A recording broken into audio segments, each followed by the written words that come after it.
Então, boa noite, que a paz de Jesus esteja conosco, agora e sempre. A gente agora no último capítulo do livro, o capítulo 30, intitulado Últimas Páginas. E é uma reflexão muito bonita que Aulus faz em relação à mediunidade, né? A gente tinha visto aí, falando um pouco dos tipos de mediunidade que a gente estudou ao longo desse livro, que foram tanto conhecimento, tanta instrução ainda hoje. A gente fazendo o estudo do livro dos médiuns no centro, a gente fazendo essa reflexão. A gente está mais ou menos na pergunta 100 falando de aparições.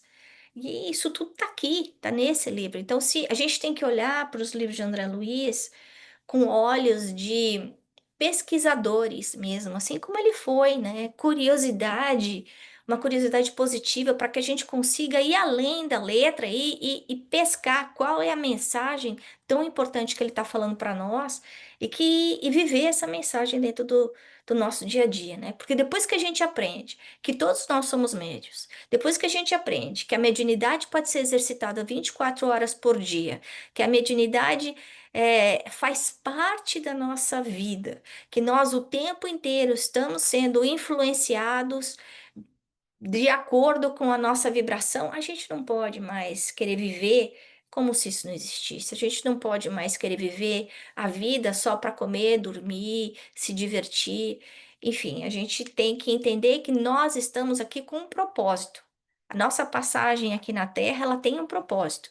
O nosso propósito é o nosso crescimento, é o servir o próximo, né? Esse trabalho, serviço, não o trabalho no sentido da obrigação, não o trabalho egoísta que só faz bem para mim, mas esse trabalho em benefício do próximo.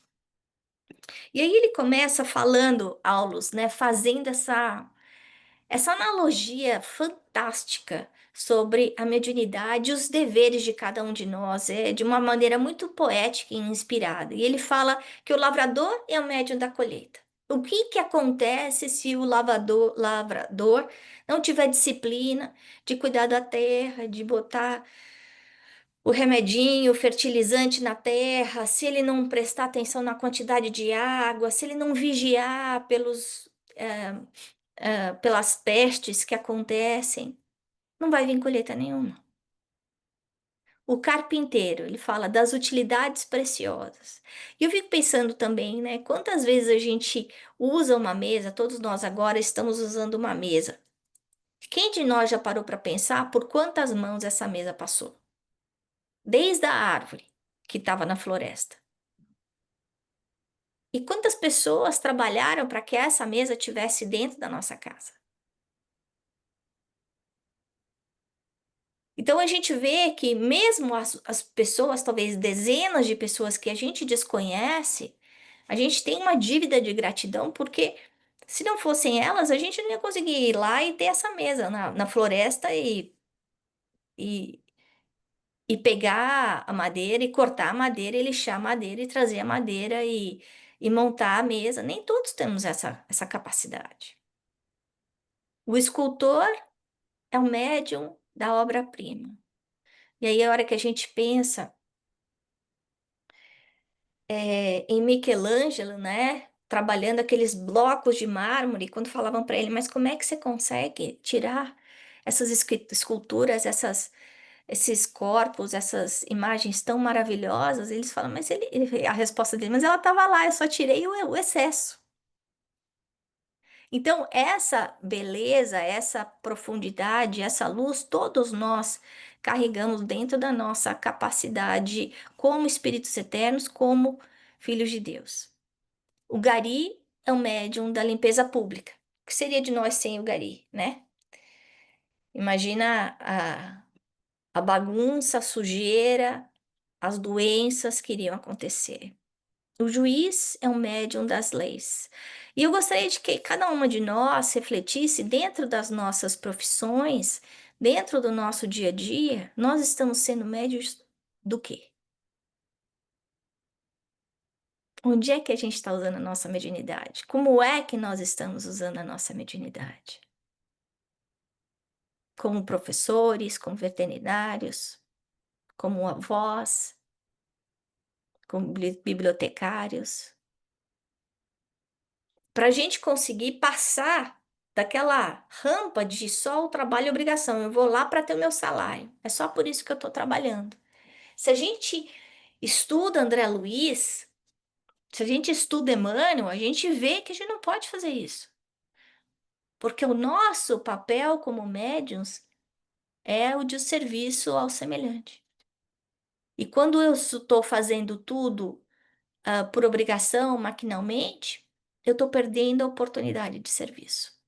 É como, sim, o meu pagamento já está sendo recebido aqui, na Terra, não lá, como bônus hora, né?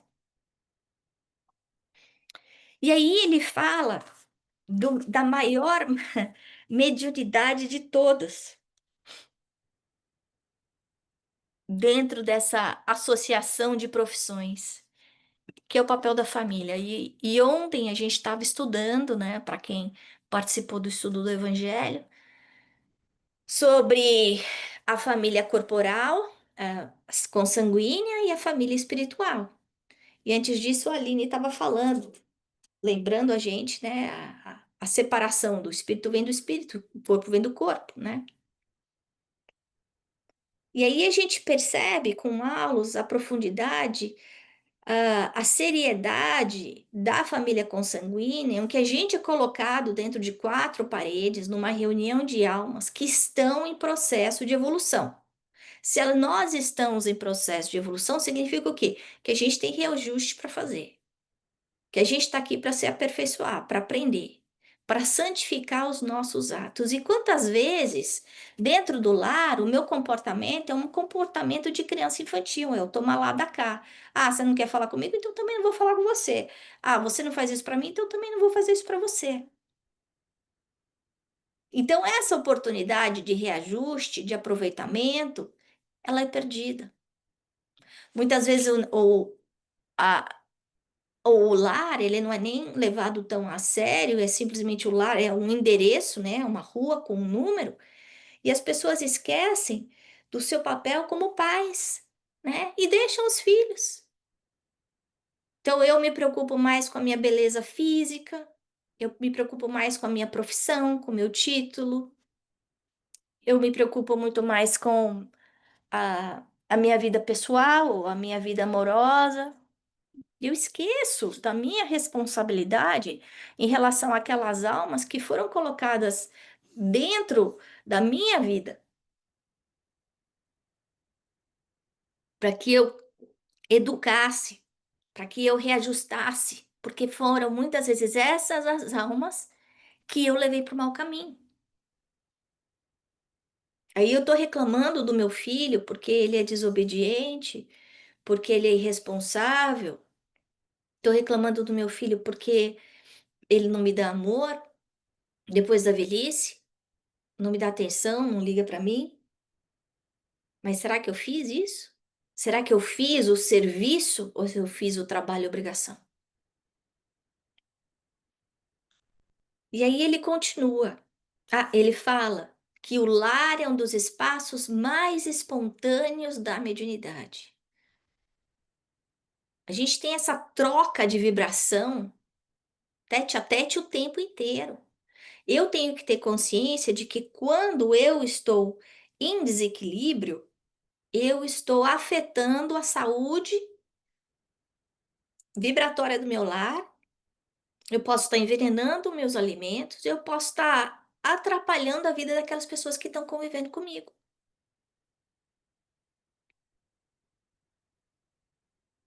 É minha responsabilidade trabalhar a minha paz para que eu traga paz para o meu lar.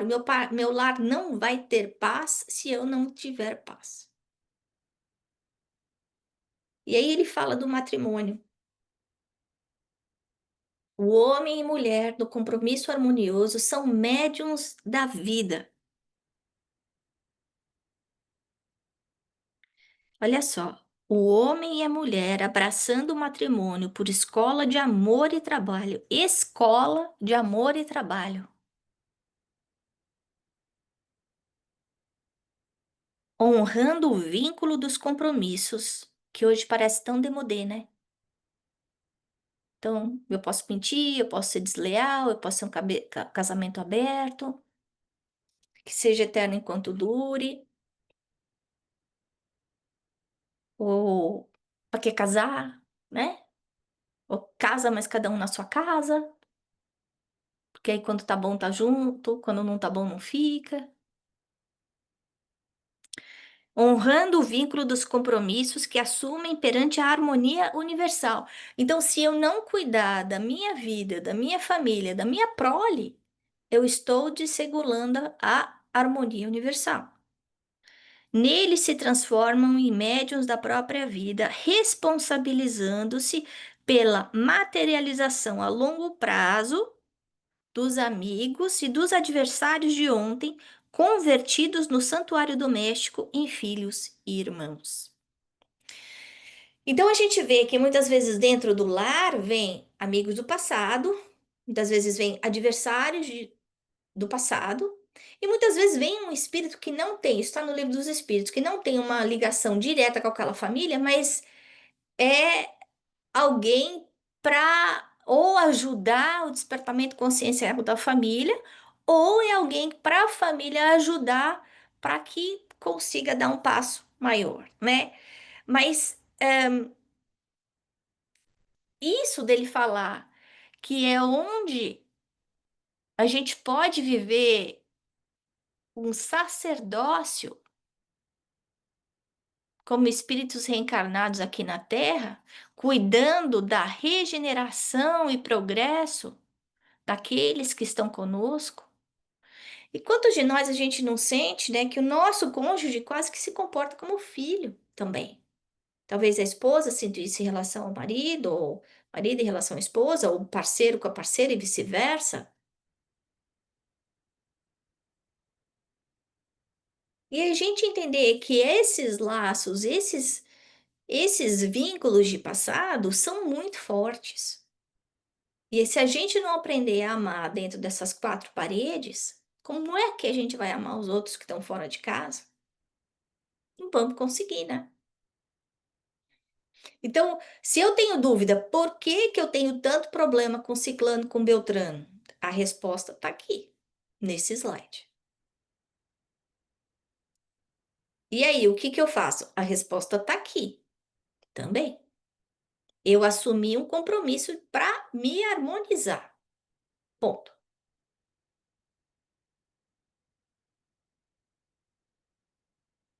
Puxa, mas é difícil, não aguento mais, quero fugir. Vou largar. Eu posso largar? Pode, você tem livre-arbítrio. O Espiritismo nunca vai falar para você, não, não largue. O que ele fala é, pode largar, mas a responsabilidade vai continuar. A uma hora você vai ter que enfrentar a responsabilidade. Então, a missão do nosso lar é um trabalho, e ele coloca aqui nesse capítulo como sendo o maior trabalho que a gente tem. E muitas vezes, muitos de nós acaba passando a maior parte da nossa atenção, do nosso tempo, da qualidade de tempo do lado de fora, não do lado de dentro. Não, mas eu levo meu filho para lá, levo meu filho para cá, eu vejo ele nadar, eu vejo ele correr, eu vejo ele sei lá o quê. Mas a gente está falando de qualidade, a gente está falando de amor. Quem são os amigos do seu filho? O que ele está sentindo? Que comida que ele gosta? O que que ele tem feito? O que que ele vê no computador? Que joguinho ele está jogando no videogame? Por que ele está mais calado? Então, a gente pode dar mais essa atenção, usar a nossa mediunidade, a nossa faculdade, nosso amor, para ajudar essas criaturas que estão ao nosso redor, para que elas façam escolhas melhores. Aí a luz continua: a família física pode ser comparada a uma reunião de serviço espiritual no espaço e no tempo. Olha isso. Então, quer dizer, é uma reunião que é atemporal, no espaço e no tempo, cinzelando corações para a imortalidade. O trabalho que a gente faz dentro do lar hoje, ele vai ter um efeito, talvez séculos na frente. Quando a gente pensa em André Luiz, no livro Nosso Lar, o momento de despertamento consciencial dele no umbral é a hora que ele lembra como fazer uma prece que a mãe dele fazia com ele, quando ele era criança. Então, muitas vezes a gente sente que a gente está falando a mesma coisa 100 vezes, então a gente fala 101, né?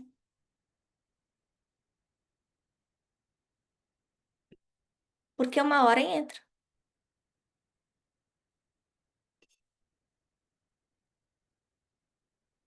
E aí ele fala uma coisa interessante.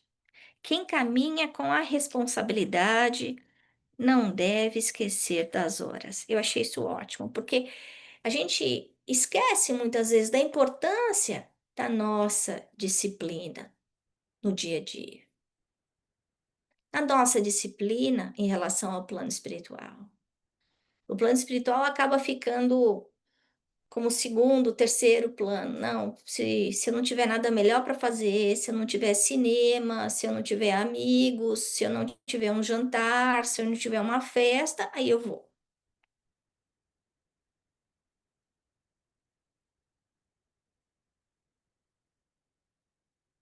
E a gente se esquece que é esse tempinho de aprendizado que muitas vezes pode modificar a qualidade da nossa vida e, consequentemente, a qualidade do nosso lar. Porque quando eu mudo o meu pensamento, eu mudo os meus hábitos, as minhas prioridades, os meus hábitos. Mudando os meus hábitos, eu mudo a minha vida.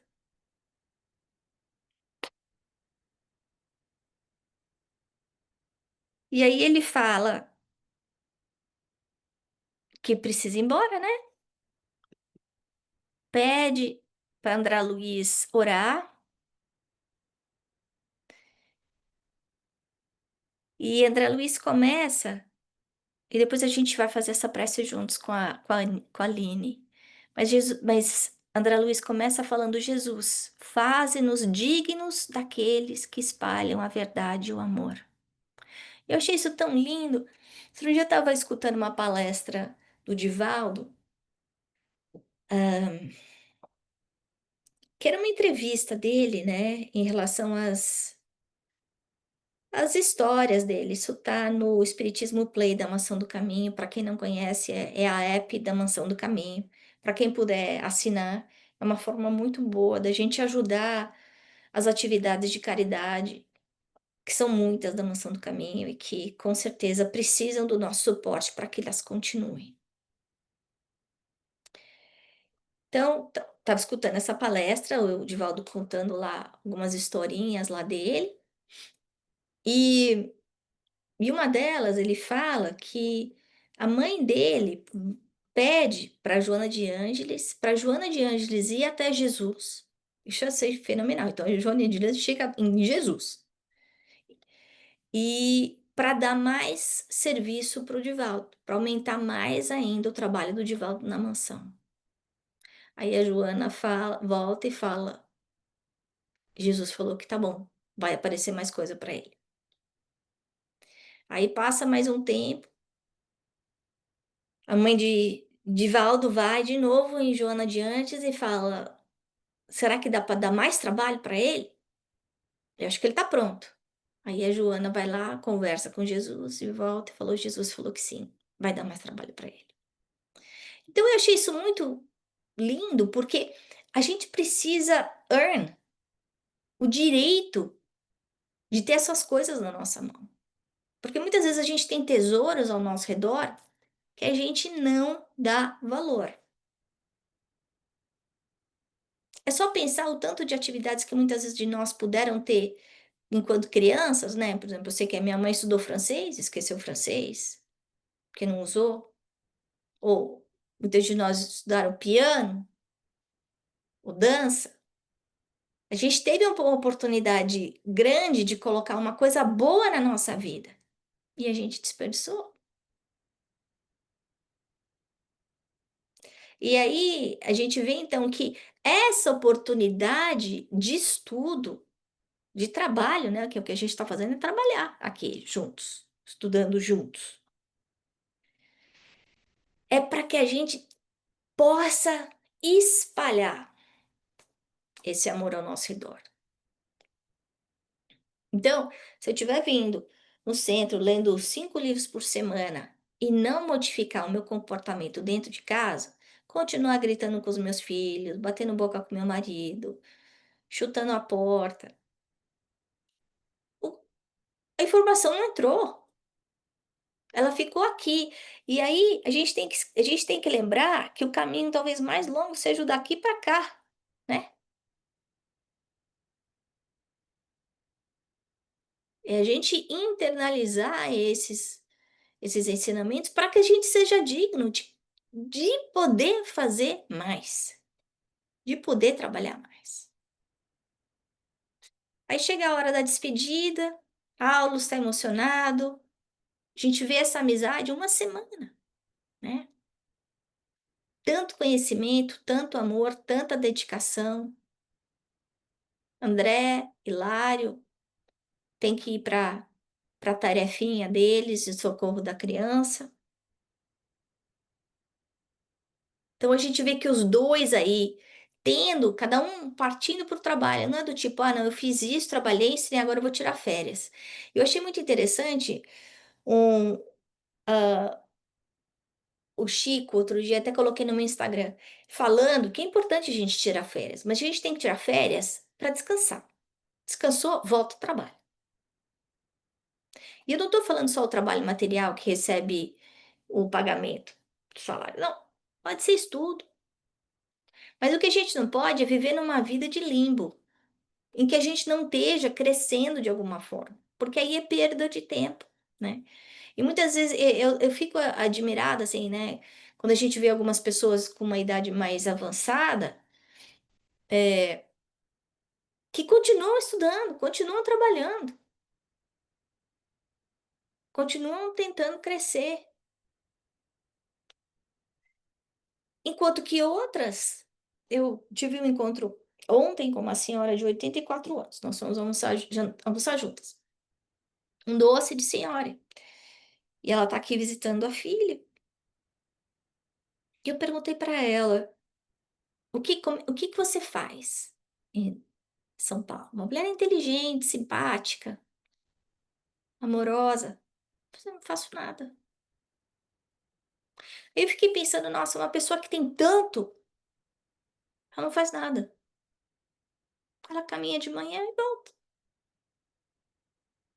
Então é nossa responsabilidade saber que nós vamos entrar nesse deserto daqui a 10, 20, 30 anos. A gente tem que se programar, se preparar para chegar nesse deserto, porque se Deus quiser, todas nós vamos chegar nos 84, com saúde.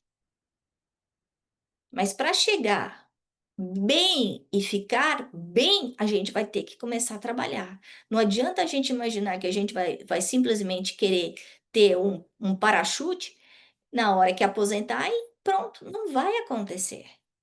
Então a gente tem que conseguir, desde já, colocar formas alternativas de estudo, de aprendizado, de crescimento na nossa vida. Entendendo que quando o trabalho material acabar e que nós fizemos a nossa parte perante a sociedade, por quê? Porque a lei de trabalho e a lei de sociedade são leis divinas, nós devemos trabalhar. A gente tem que aprender a mudar o ciclo e passar para o outro tipo de trabalho.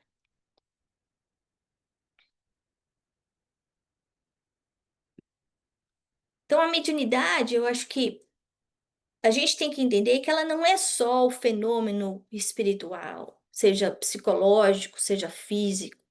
A função, a base, a razão maior da mediunidade é o serviço ao próximo, é a caridade.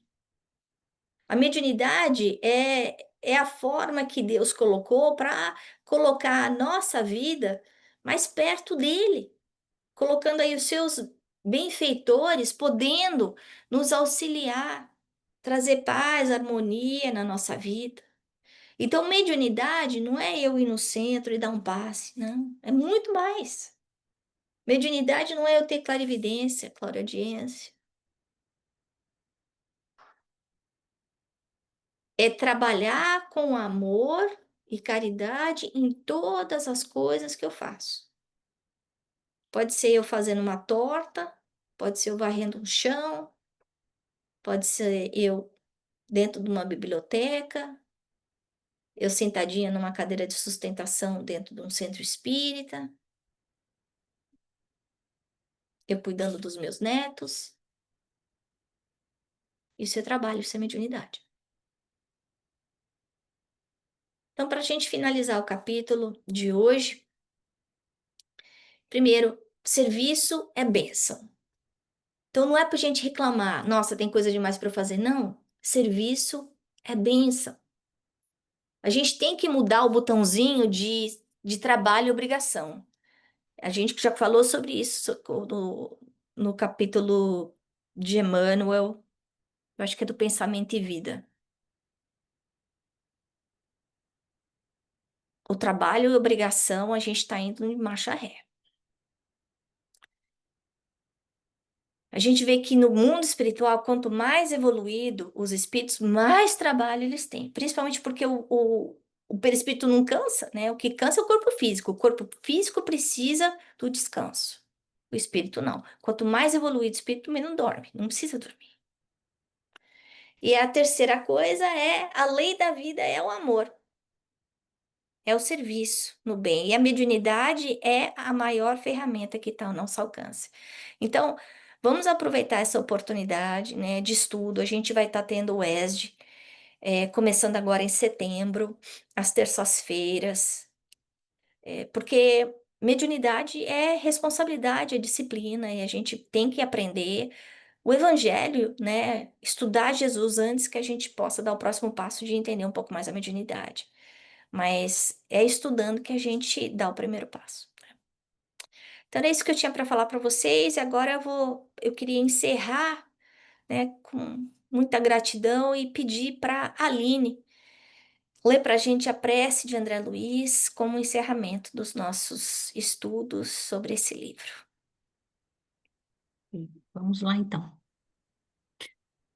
Senhor Jesus, faze-nos dignos daqueles que espalham a verdade e o amor. Acrescenta os tesouros da sabedoria nas almas que se engrandecem no amparo aos semelhantes. Ajuda ao que se despreocupam de si mesmos, distribuindo em teu nome a esperança e a paz. Ensina-nos a honrar-te os discípulos fiéis com respeito e o carinho que lhe devemos. Extirpa do campo de nossas almas a erva daninha da indisciplina e do orgulho, para que a simplicidade nos favoreça a renovação. Desculpa. É lindo, né?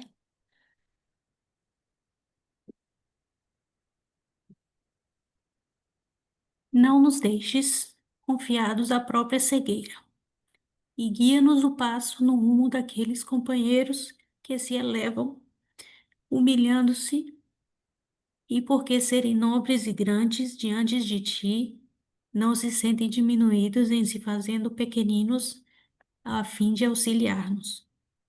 Glorifica o Senhor, coroando-lhes a fronte com teus auréis de luz. Obrigada, Aline. Quando eu terminei de montar as aulas, eu fiquei com essa emoção. Eu acho que a gente entra na faixa dos mentores e sente esse amor, né, que eles têm pela gente, né? A gente sai da letra. Então, eu queria que a gente pudesse, nesse instante, fechar os olhos e agradecer por todas as horas incontáveis que múltiplos espíritos passaram, encarnados e desencarnados, para fazerem esse livro chegar nas nossas mãos. Obrigada, Mestre Jesus, por nunca nos desamparar na nossa caminhada evolutiva, para encher o nosso coração de esperança nos momentos de dor, saber que nunca estamos sozinhos, que o amparo do bem está ao nosso redor, o tempo inteiro que basta a gente chamar. Que nós saibamos, Senhor, usar bem a nossa faculdade mediúnica, na caridade, no amor ao próximo, servindo em teu nome, compreendendo que todo o bem que nós fazemos através dessa ferramenta vem de ti. Abençoa a nossa casa, os nossos voluntários,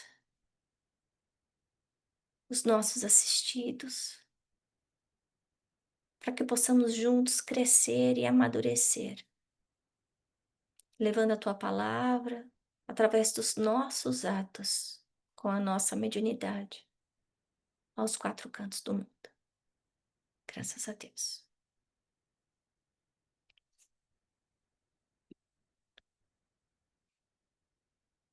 Quem quer comentar? Capítulo? Capítulo lindo, livro lindo. Essa comparação que ele fez em relação a que cada um de nós é médium, daquilo que nós trabalhamos, né? É lindo demais.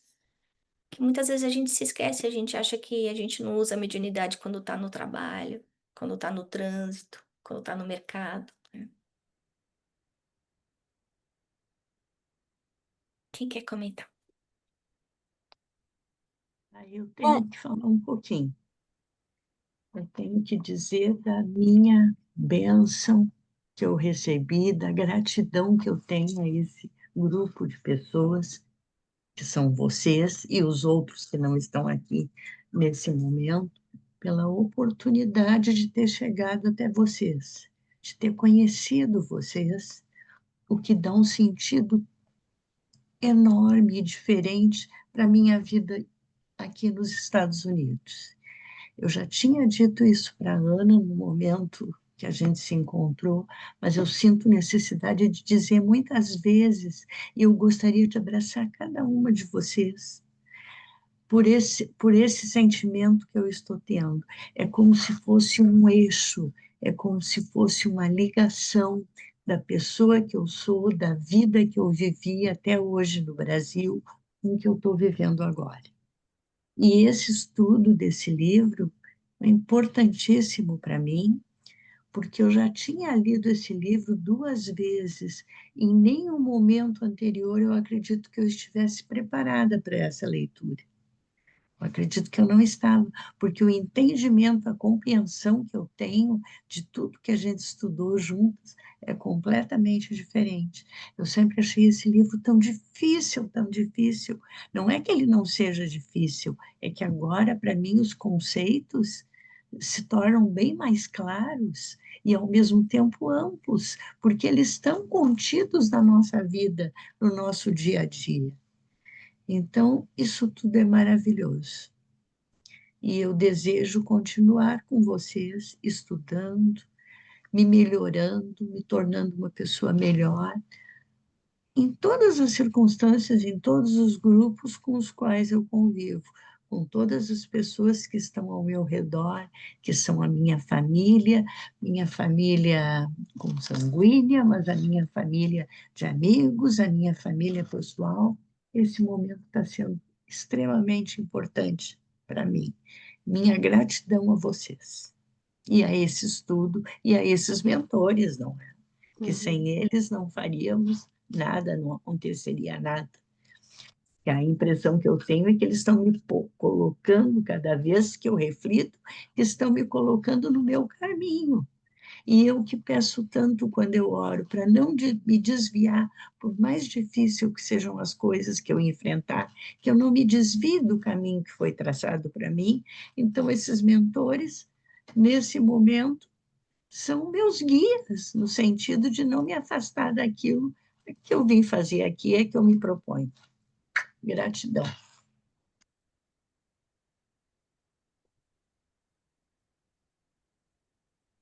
Quem mais quer comentar? Ana, eu queria agradecer a você. Esse é o primeiro curso formal assim que eu faço, né, de um livro. Eu li muitos livros, mas estudar mesmo, esse é o primeiro estudo que eu faço. E então eu quero agradecer a você por ter liderado esse estudo, né? E é claro, aos mentores, né? Nossos que ajudou a, a André Luiz, é claro, né? Que trouxe todas essas informações para a gente, mais fácil no sentido de que com o conhecimento, né, de tudo isso, a gente possa aproveitar um pouco mais a nossa experiência aqui na Terra, né? Mas eu faço um eco do que a Rosara falou, porque é com muita, muita gratidão mesmo ah, que eu termino esse curso com você e estou realmente muito feliz de poder fazer o ESD também, porque é muito importante na nossa vida, né? A gente tem que agir na nossa vida como espíritos eternos que nós somos, né? E não só nessa existência. Eu tenho muito, muito a aprender ainda, eu ainda tropeço muito, ainda ah, tenho que aprender a aplicar muito mais do que eu estou aprendendo, né? Mas eu sei que eu vou chegar lá. Mas muita gratidão para você, para o grupo, e, e é isso aí. Obrigada. Eu queria comentar com vocês que Emmanuel trouxe André Luiz perto do Chico. Emmanuel era o mentor do Chico, né? A gente viu a Ambrosina com o Gabriel, era o Chico com Emmanuel, né? E durante 2 anos o André Luiz ficou do lado do Chico, só pertinho, para conseguir ter a ligação vibratória, para o Chico conseguir entrar em sintonia com o André Luiz para conseguir começar a psicografar André Luiz. Então a gente lê um livro desse, eu fico até arrepiada, estou inteira arrepiada. O trabalho que tem de planejamento por trás de um livro desse, o trabalho que tem do próprio médium, né? O Chico trabalhava com sol, com chuva, cansado, doente, sem parar, dormia poucas horas todas as noites, um olho não funcionava. Assim, como, né? Uma dedicação, um amor. E então o que a gente tem na mão é um tesouro mesmo. Se o plano espiritual trouxe, fez esse trabalho todo, é porque isso é importante pra gente, né? Né? Mais algum comentário antes da gente encerrar? Eu concordo com tudo que a Célia e a Rosaura falaram, assim, exatamente o que eu penso. E também eu acho assim como o Chico Xavier ficou sintonizado com o André Luiz, acho que a gente também está sintonizado com vocês, com todos lá do centro. E eu acho que é super importante, que não adianta a gente ler e a gente acabar não entendendo nada. Acho que vocês, assim, nós todas juntas, né, uma ajuda a outra, e a gente acaba aprendendo muito mais, com certeza, cada um no seu ritmo, lógico, mas eu acho que sem a ajuda de vocês, eu acho que eu não saberia o que que é o evangelho, mas não entenderia absolutamente nada. Então, assim, eu sou muito grata também de ter encontrado vocês e eu posso dizer que agora sim eu estou aprendendo de verdade e sei que cada vez mais eu tenho muito mais a aprender. Assim, não sei, tenho muito, muito que aprender, então eu tenho que correr atrás do prejuízo, mas tenho A gente gratidão viu aí que também. a nossa distância até Jesus é a distância do cachorro, né? Até a gente, né? Ele tá aí no livro. A gente leu isso. Então, Exatamente. quantas milhares de encarnações a gente ainda tem pela frente juntos, né? Uhum. Obrigada, Mari.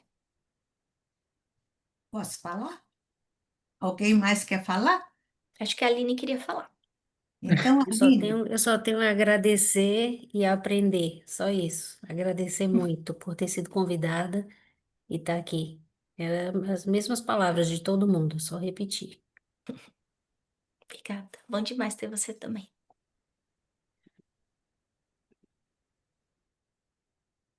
Não fala, mamãe. Eu estava pensando, agora, quando a Maria Ângela estava fazendo comentário,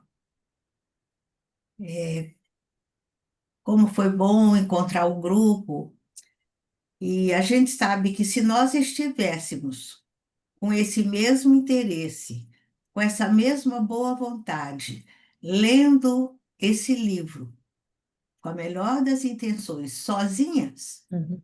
o resultado não seria o mesmo. A gente ia aprender, a gente ia modificar o nosso padrão vibratório, mas é a história da força do grupo, onde dois ou mais se reúnem em nome de Jesus, ele se faz presente. Então, aí nós ainda temos essa bênção, esse privilégio de termos o centro, um local específico para orar, para estudar, para pensar na vida espiritual. É uma energia que não existe em ambiente nenhum na casa da gente. E quando a gente está num lugar que é um templo, entre aspas, com a sustentação dos mentores e essa nossa amizade fraterna, porque nós somos almas afins. Se a gente não tivesse afinidade, a gente não estava aqui junto, né? Então, a somatória disso tudo é que faz o trabalho crescer tanto e, e balançar os nossos corações do jeito que balança. E eu digo isso para vocês sem nenhuma dúvida, porque vocês sabem, eu tenho décadas de estudo da doutrina. Eu tenho dado aulas em muitas classes, eu tenho estudado André Luiz e trabalhado com as classes, mas é sempre diferente. Cada vez a gente aprende um pouco mais. E hoje, não só hoje, em todos os capítulos, quando a emoção me envolvia, e que eu via a beleza da mensagem de André Luiz, eu ficava pensando, o que será que ele fez lá em nosso lar para evoluir tão depressa? Porque a gente sabe que quando ele desencarnou, ele estava Uhum. reprovado no jardim da infância, né? E de repente ele cresceu feito um foguete e ficou esse espírito com tanta luz que é. Eu queria saber qual é a receita dele para correr atrás. Não Haroldo sei exatamente. fala que, na verdade, no prefácio, Emmanuel fala que existe, o prefácio de Nosso Lar, ele fala que eles fizeram umas modificações de nomes, de situações, que era para não tivesse uma identificação de quem é que estava sendo falado, né? Para não acontecer com o mesmo problema que aconteceu com o livro Voltaire. Então, não, eles pegaram várias encarnações de André Luiz e misturaram. Não Ah, foi, não tá. é uma só. Então, essa experiência do umbral, isso Interessante. tudo, não foi a última, foi misturado. Ah, tá bom. Então, Ele já está mais evoluído. então não foi de uma vez só. Eu achei que foi Concordo. muito progresso para uma vez só. Pois é, né? Mas então, de qualquer jeito, que Deus continue abençoando André Luiz por tantas luzes que ele tem trazido para a humanidade. Bom, e enquanto a Ana ia nos orientando na reflexão, eu fui sentindo um monte de emoções, muitas emoções, né? Ah, primeiro de tudo, ficou mais nítido, mais claro para mim a importância da convivência, especialmente a importância no lar, né?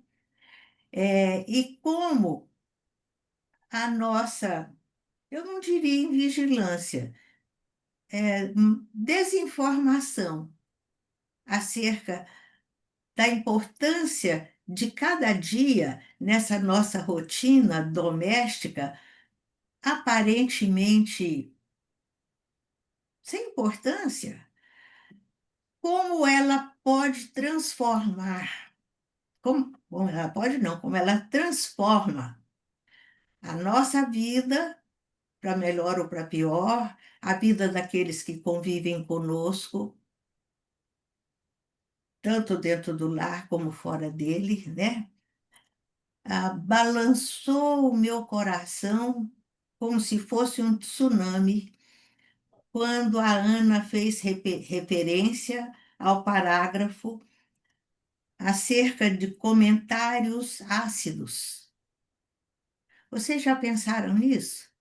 A gente, sem mais nem menos, a gente fala mal de Lula, de Bolsonaro, de sogra, de filho, de vizinho, de empregado, de tudo. Mas assim, com a maldade que às vezes, quando eu ouço uma pessoa falando com essa vibração intensa de desamor, até assusta. É uma forma de agressão, né? E por que é que nós ainda nos comportamos assim? Vocês já pensaram por que é que o nosso espírito crítico está sempre acima da média? Vocês sabem por que é que, apesar de saber do ensinamento de Jesus acerca do argueiro e da trave, a gente vive procurando o defeito do outro? Por que é que, apesar de saber que a gente não deve julgar, como ficou claro na parábola da mulher adúltera, a gente está sempre com a pedrinha na mão, pronta para ajudar, para jogar, não uma vez, duas, 10, quantas vezes a gente volte àquele assunto, né? E a gente faz isso numa alienação espiritual, porque a gente sabe que a lei maior é a lei do amor. Então, a gente não devia falar nada que não fosse impregnado dessa energia amorosa de amor. Uhum. E no final do capítulo, a gente viu, a Ana concluiu lindamente, a, a única forma da gente crescer, da gente construir a própria felicidade, é com amor e com serviço no bem, que serão, sem dúvida nenhuma, o alicerce, a base que vai possibilitar a nossa, Evolução. o nosso crescimento espiritual, né? Então, que nós, depois desse estudo, dessa oportunidade maravilhosa, nesses meses todos estudando esse livro maravilhoso, essa joia espiritual, que nós nos vigiemos com mais competência, com mais seriedade, procurando atrapalhar o mínimo possível a nossa própria vida e também a vida dos outros, né? Então, Que lindo. que Jesus nos abençoe, mas abençoe muito especialmente André Luiz pelo bem que ele nos faz. Verdade. Então, muito obrigada, meninas. Vocês sabem, a gente vai começar o estudo do livro Os Mensageiros, né? E daqui a mais ou menos 2 meses. Então, por favor, se preparem, leiam, comecem a ler. O livro é muito mais simples do que esse. E acho que vocês vão gostar bastante, tá bom? 2 meses ou 2 semanas? 2 meses. Dois É só em meses. outubro, Tá, tá bom. tá bom? E aí a gente Outubro começa mensageiro. semanalmente. Primeiro é o ESD, depois os mensageiros. Ah, tá Mas bom. os capítulos são muito curtinhos, é muito mais fácil de ler, muito mais fácil de entender também. Esse livro que a gente estudou é livro de honors de colegial, de high school. Mensageiro é mais elementary school. Vai ser bem mais fácil, tá bom? Um beijo. Tchau, gente. Tchau.